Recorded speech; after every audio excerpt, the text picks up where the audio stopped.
Hello po. Magandang umaga po. Sir Rick, opo.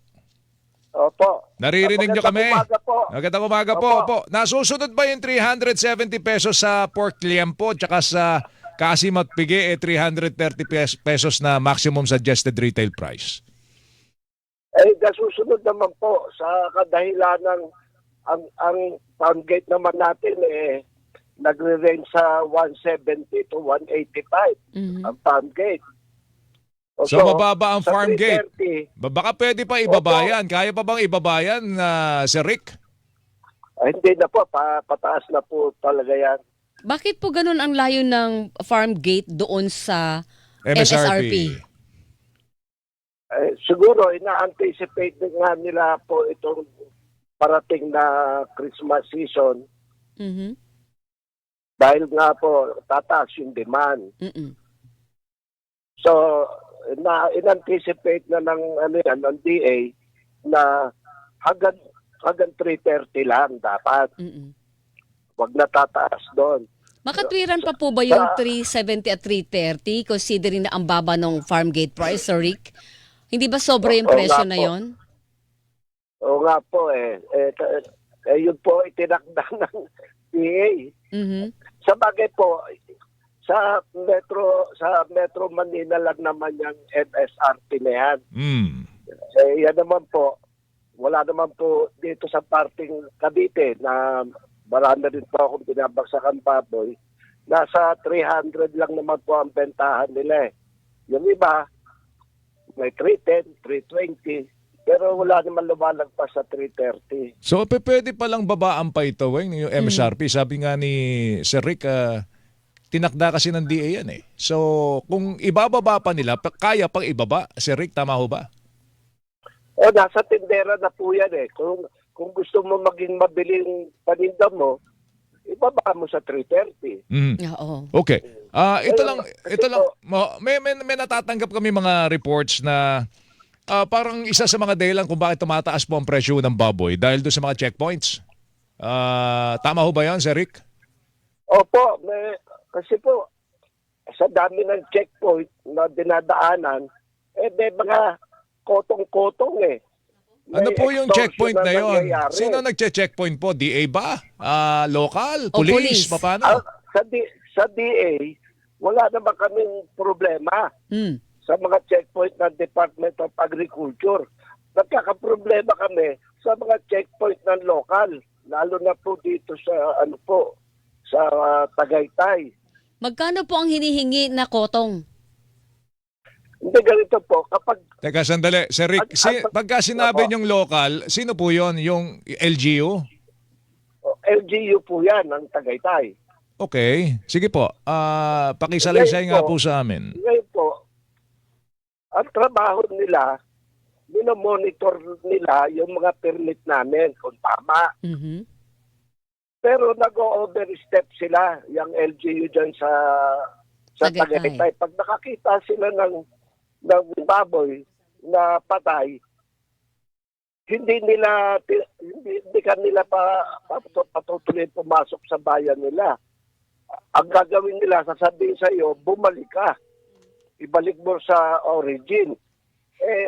Kung galing po yung baboy sa Lemery, sa San Juan, ang layo po lang iniikutan. Kulang ng 2 oras.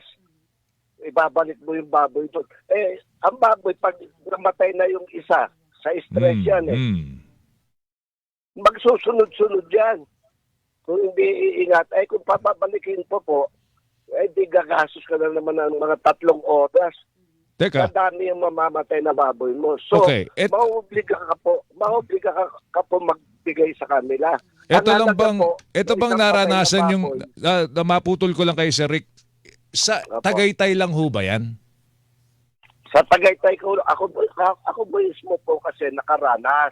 Okay. Pero meron bang ngayon sumbong po, sa inyo ang inyong mga Mga miyembro na nangyayari Opo. din ba yan sa ibang LGU? Hindi, sa Tagaytay lang po. Sa ang Tagaytay report lang. natin. Naku, ang Tagaytay. yan lang Tawagan natin mismo. ang Tagaytay, ha? Mm. Kada ulo, 5,000. Kung walang pera yung kung walang dalang pera yung mga tauhan mo, GCash. Kung Bayad sakal, ka sa kanila ng GCash. bakit daw po kailangan 5,000 kada ulo? Ang laki naman nun, Sir Rick. Ano yan eh? Extortion nga po eh. Ayun nga, Weng, ganun yun. Extortion nga po Extortion yan yun. eh. Oo. Ang laki naman Kasi nun. po, dapat po, yung baboy na namatay sa biyahe, yan naman po, hindi namatay yan sa sakit. Mm-mm. Kasi po, bago namin kunin sa farm yung baboy, meron po mga veterinary permit po yan Mhm. na nasa magandang ang baboy, walang mga sakit, walang ASF. Ngayon po, siyempre po, kahit naman tao po, inaatake kapag na-stress, sobrang initan, lalo na sa biyahe. Ang baboy po, minsan siksikan yan eh. Ganun din, ang May baboy. namamatay po. Pagka may, Opo. may nakita Dapat- silang namatay na baboy kasama ng mga buhay, pagbibintangan na po, Opo. oy, ASF yan, ganun ba yan? ASF yan, Opo, ASF, ganun. Ando na ititingkanan nila. Mhm. Ayun. Hindi na Dapat po. ipapabiyahe. Opo. Pero dapat po hindi nila ginagawa yung gano'n. Kasi po, meron po, ang baboy po namin, may final destination yan. Mm. Ang nagde-decide po niyan ang slaughterhouse. Kasi po sa slaughterhouse, nandun po yung mga veterinaryo natin. Mm. Pinaabot Pag yun. nakita nila ang baboy, alam nila kung unfit for human consumption na, kinukondemn na po yan. Okay. Pinaalam yun na po ba sa mga otoridad yung problema niyo dyan sa Kotong? Wala po akong magpunta ro sa Tagaytay at magreklamo, kaya naisipan ko po, buti nga po natanong ni Sir Joel, at yan po ang hinaing ng mga kasamahan ko rin na Okay. trader. Sige, ganito, Sir Sa Rick. Tagaytay. Ganito, Sir Rick, idudulog namin sa DA. Oo, baka Itong naman concern po magawa ninyo. sila. At Oo. tatawag din po Opo, kami, saka kukunin sa namin. NMIS po.